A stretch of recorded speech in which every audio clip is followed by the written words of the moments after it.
So ngayon, dumako naman tayo mga kaiksena dito na sa kaso ni Atty. Claire kung saan sinampaan nga siya ni Bonjing. Sinong Bonjing direct? Si Libiste. Aray ko. Ng cyber libel, ano? At nakakatawa pa dito, feel na feel niya. Ano sabi ni Atty. Claire? Well, walang mali siya at walang mali siya daw dun sa sinabi niya. Ito pakinggan natin tong ano Wait lang saan na ba yun? Yan. Dito. Hindi, mali. Ako yan Yan. Ulitin natin to. Yan. Kaninang umaga to mga kaiksena.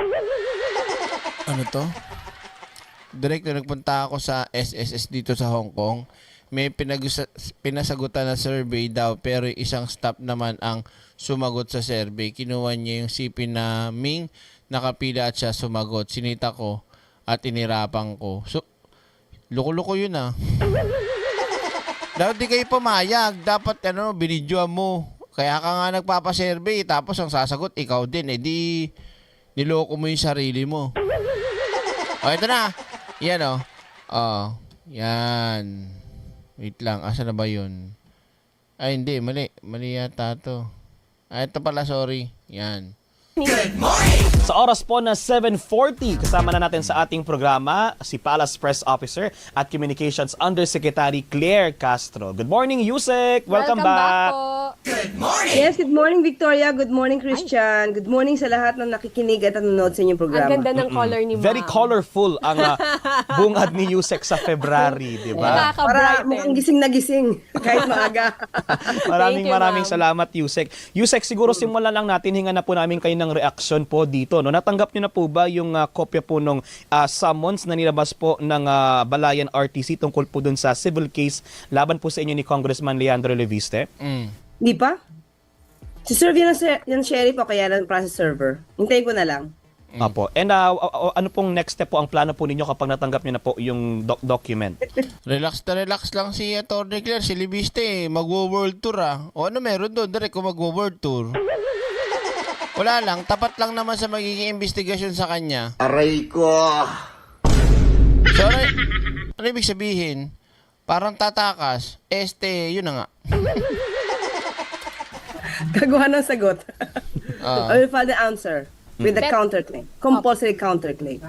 Pero anong reaksyon niyo, Ma'am, na yun nga, nag-issue sila ng summons at sabi ay may basehan yung isinampa ni Kong Leviste. Humihingi ng danyo si Libiste, di ba? Kasi magaling din no? Doon babawi siya Doon siya babawi sa paglalagay ng danyos kay Atty. Claire para magkapera. Magaling din no? Ang tanong, malakas ba yan? Dahil kayo daw po ay nag-issue or nagbigay ng false and malicious statements sa inyong vlog. No, hindi naman yung sinabi may basihan. Ibig sabihin, natatama lang yung gawa. So, kailangan bigyan ng kailangan lang ipadala yung summons. Hindi pa yung judgment on the merits. Okay. So, kumbaga, talagang process at part ng process yung summons. Kaya kailangan nyo rin Hindi sumagot. ako magugulat dyan kasi ginagawa namin yan Kailangan Diba, mo nang sumagot, di ba? Para malaman kung may malakas ba laban, totoo ba. Pasagutin nyo muna. Di ba? Ganun lang yun. may nagpa-file ng complaint, yan talaga yung hinihintay namin. Order na yung summons ay mapadala sa defendant. So, hindi naman siya nakakagulat. Siguro kasi nga, yun yung buhay ko No, bilang trial lawyer, hindi ako magugulat sa ganyang klaseng order. Kaya sabi ko, hihintayin ko yung sheriff na magdadala sa akin personally ng summons. Pero ma'am, although kayo ay nagbigay na rin ng pahayag regarding dito sa kasong isinampa ni Congressman Leviste, pero may we get again your statement kasi inaakusahan nga po kayo na malisyoso yung naging pahayag nyo sa inyong vlog tungkol dun sa kanyang solar power business. Makailang beses kong inulit yung video na sinasabi nila. Although kasi hindi ko alam kung ano yung mga video sinabi nila 3 kasi yung ginawa ko So, sa 3 ginawa ko, wala akong nakitang malicious na sinabi ko. Kasi matatandaan ko, doon pa rin sa first video pa lang, the first time na nagsalita si Ombudsman Rimulya, sinabi ko pa in the middle ng aking video. You can watch that, Victoria and Christian. Apo. Sabi ko, kung wala namang nilalabag na batas dito, there's nothing to worry about. Mm. Yung pa yung sinasabi ko sa aking mga ka-clear, sabi ko, huwag tayo maging judgmental. So, in-explain ko lang naman doon kung ano yung franchise, paano nagkaroon ng conflict of interest, in general, and as a lawyer. Ito sa aking ano to sa aking personal na pananaw. Personal nga ako to 'di ba? Alam naman kayo. Gustong manggatas eh. Ito sa akin sa tingin ko dahil diyan sa kaso-kaso niya na yan at lalo't tumihingi ng danyos di umano. Magkano? 10 milyon ba? Hindi ko tanda eh. Gusto manggatas ni Libiste. Kasi mukhang malaki-laki ang kaharapin ni Libiste no? Sa kanyang sariling pagkakaabalahan. Parang gusto ng manggatas.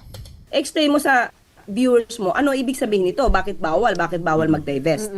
Pero para sabihin na inakusahan ko siya, na nagbenta siya ng kanyang franchise, no, wala tayo sinabi doon. Kasi ang pinanggalingan 110M. Ba matindi ano? Talagang tubong lugaw ang gusto niya talaga. Oh. lang noong aking reaction video ay si Ombudsman Remulla, pati yung isang news sa isang TV network.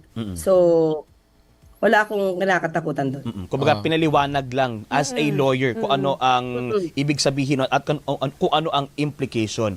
So let's leave it to that. Abangan natin ang magiging development niyan kasi nga hindi pa nga natatanggap ni Yusek yung summons. Pero speaking of Congressman Leviste, Yusek, matanong na rin namin po ang reaksyon ng Malacanang dahil nagre-request daw po pala si Congressman Leviste ng 5-month travel authority.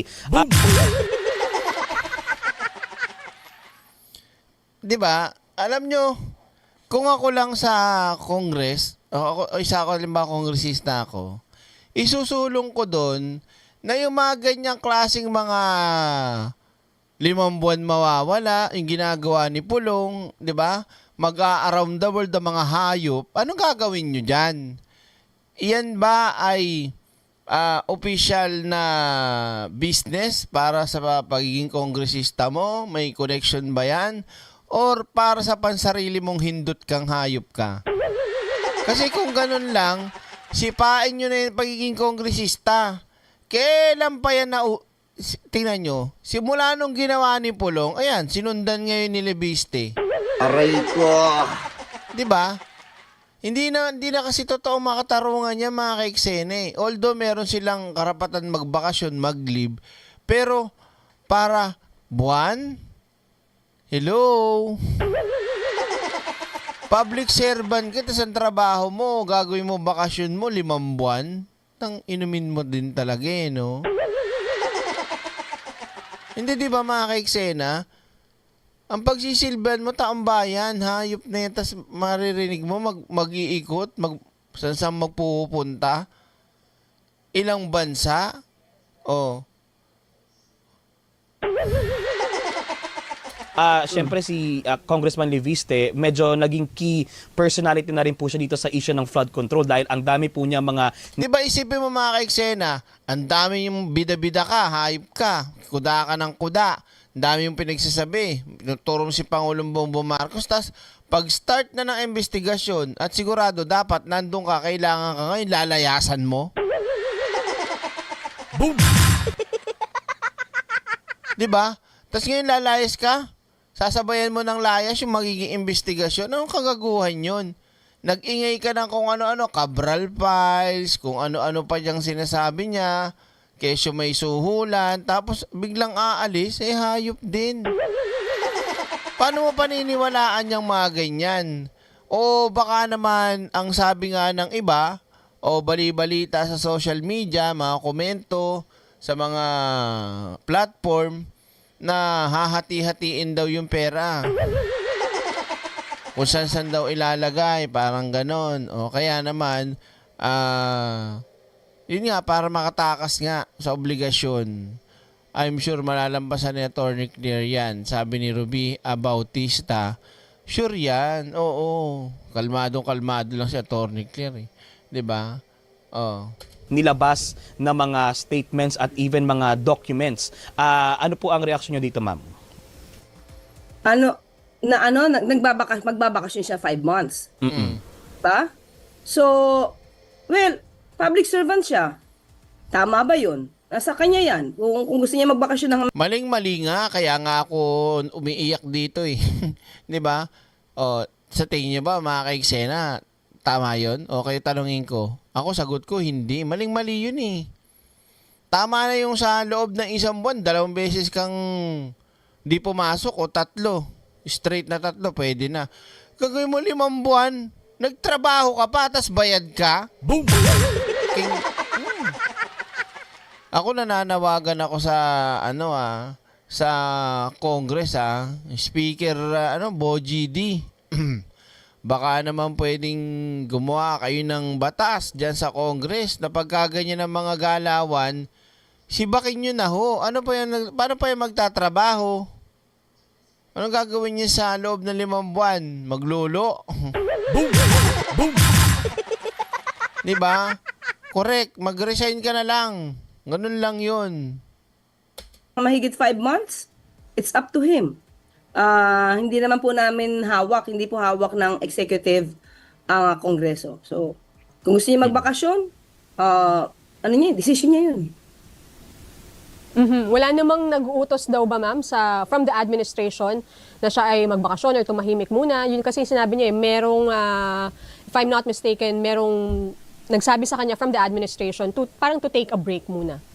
To take up, pinasa pa no? Ano yan? Epaloidang. Thank you po at good morning. Parang hindi yan ang pagkakadinig ko, Victoria. Ang nadinig ko sa news, sinabi daw ng kanyang ina. Oh, kita mo, gagawa pa ng eksena talaga yung hayop na silibiste, oh. Nanay mo pala may sabi, tapos papasa mo. Gobyerno pa yung sisisihin. Sinungaling talaga, oh. Basta mga DDS talaga, saksakan talaga ng sinungaling, eh. Mula backbone hanggang tumbong. Ba? Tama ba ako, Christian? Oh. Parang pagkakadinig ko, yun ang sabi ng kanyang ina. So, wala siyang personal knowledge. So, definitely, we will deny. Diba? At hindi yan totoo. Dahil kung yan talaga ang gusto ng administration, di ba dapat noon pa? Oh. Nung kasagsagan pa. Saka sinabi niya, de facto martial law tayo eh. Bakit siya pakikiusapan? Diba? Diba? Tama naman talaga. Kung common science eh. Diba? Kung gobyerno may sabi niya noon ang administrasyon, hindi na siya inayaang makapagsalita pa. Nagsalita, ang dami yung pinagsasabing fake news, diba? Tapos saka sabihin, wag ka nang umalis, wag ka nang para manahimik ka. Nasabi mo na yung dapat mo sabihin eh. Diba? Common science lang. Pinapasa niya pa, nanay niya pala may gusto na mag-break ka. Baka umiiyak. Umiiyak sa nanay niya kada gabi, Mama, hindi ko na alam gagawin ko. Hindi, taka kasi, dami sinasabi, dami imbento ka pa. Diba? Eto, ma'am, So, sabi niya, wala siyang personal knowledge dun.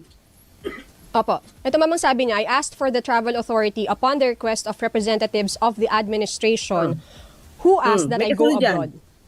May kasunod pa yan. Okay, he added that the request was made to his mother. At yan daw yung nasabi ng kanyang ina. Parang kumbaga ay parang ipinarating sa kanya through his mother, Senator Loren Legarda. Pero That's fine. She has no personal knowledge to talk about that. So, ang mangyayari niyan, ang tatanungin dyan, si Senator Loren. Diba? Paano ko sabihin kung hindi totoo? O di ang sabihin naman niya, nanay niya hindi nagsasabi ng totoo. Aray. I guess, So, yung mga gitong klase mga salita, hindi na, ito nga sabi ko nakakatawa at sayang yung oras namin para siya ay tugunan. So, it's up to him to prove that, pero on our part, hindi yan totoo. And ma'am, dipat kami ma'am, samantalahin na rin namin. Kasi tomorrow, magsisimula naman yung Yes. impeachment. Hanggang dyan muna. So, maliwanag tayo mga kaiksen, hindi yan kaduktong eh. So, so yung kanyang yung request niya na mag-travel abroad ng 5 buwan, bahala siya doon, 'di ba? Pero doon pa lang pinakita niya ng mga kaiksena na talagang pansarili lang ang iniisip nito. Ganyan naman yung mga galawan ng mga DD shit, pansarili lang. Diba?